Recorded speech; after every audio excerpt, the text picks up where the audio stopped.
Hi guys, welcome back to SHK Excel World. I'm Salim Heather, and the checklist you are seeing at my back is created in Excel without any programming or Visual Basic.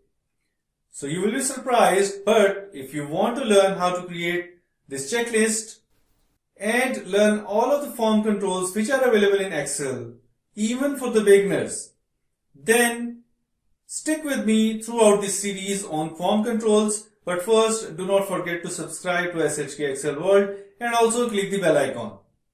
So guys, this is the file we are using today. You can download this file from the link given below in the description and follow along. So we have a list of items which should be clear before making any payment.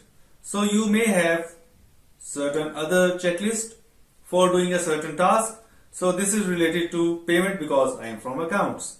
So if you want to start with the form controls, you must first have your developer tab activated. So I am going to tell you briefly as to how you can activate your developer tab. So you can either go to file menu and click more and click on the options, and there you can have the customize ribbon, and there you will have your developer tab. Otherwise, you can right click on any of the ribbon available, then customize the ribbon, click on it, and you have your options. Just check the developer tab and press OK, and you have your developer tab in front of you. Just click on it, and there is a group called control in which you have the insert group, and you have two types of controls. One is the form control, which do not require any Visual Basic or programming. So we are going to use this one. So here you can see there is a checkbox. You can click on it and draw anywhere in your Excel file, Excel sheet. You can check it or uncheck it, but you will feel that nothing is happening. So the reason is that you haven't linked this checkbox with any of the cells in your Excel sheet. Right click on it, go to format control, and there you have it. There is a cell link option. Click on it and click any of the cells, and you can change the formatting or look of the checkbox as well. Press OK.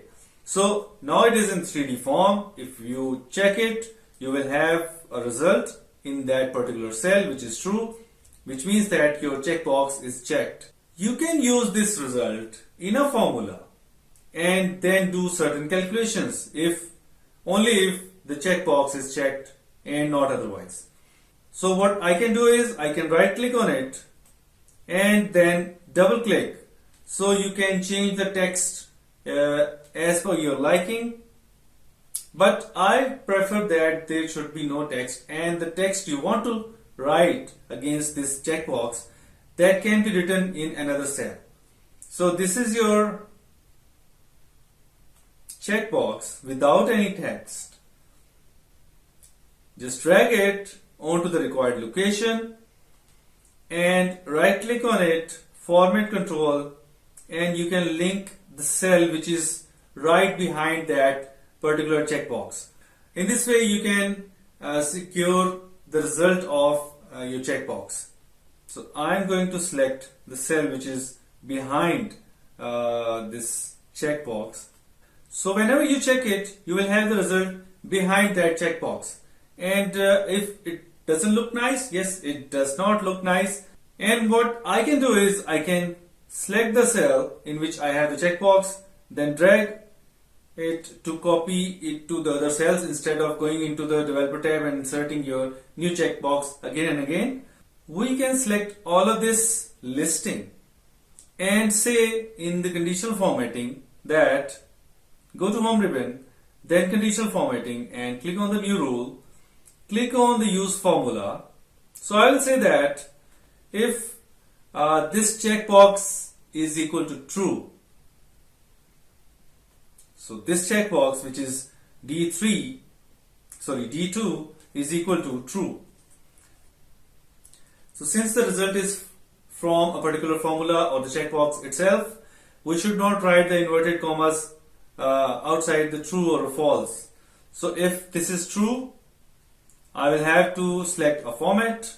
So let's say that I want to fill that particular cell and then I want to strike out whatever text is in there and press OK. But first I will have to do this absolute referencing correctly. In case you are not aware of as to how the absolute referencing is done for conditional formatting, then you better go and check out my previous video on the absolute referencing, particularly in the case of the conditional formatting. So I will have to remove this $ before this second row because my formula is going to be copied to D3, D4 and so on. So the row number should be free. And press OK. So all of the results are true because every checkbox is checked. So this is not the case. So once you copy the checkbox to other cells, the cell link is not updated automatically. So if I right click on it, go to format control, so the cell link is D2. Go on to the next one and check whether it is D2. Yes, it is D2, so you will have to do it D3 and then go on to the next one. So I'm back. All of the cell links have been updated. If you check any of the checkboxes, only the relevant text is formatted through conditional formatting. So what about this result which is appearing behind our checkbox? Just select all of these cells, and then you just change the font color to the background color, which is white. So now you will not be able to see the result, and accidentally no one will be able to delete the result which is behind your checkbox. So I hope that you have learned a new way of using this checkbox and conditional formatting in combination and created a very dynamic and effective checklist. If you have liked this video, then give it a big thumbs up. But do not forget to subscribe to SHK Excel World and also share my channel with all of your friends. See you in the next video, which will be on the option buttons.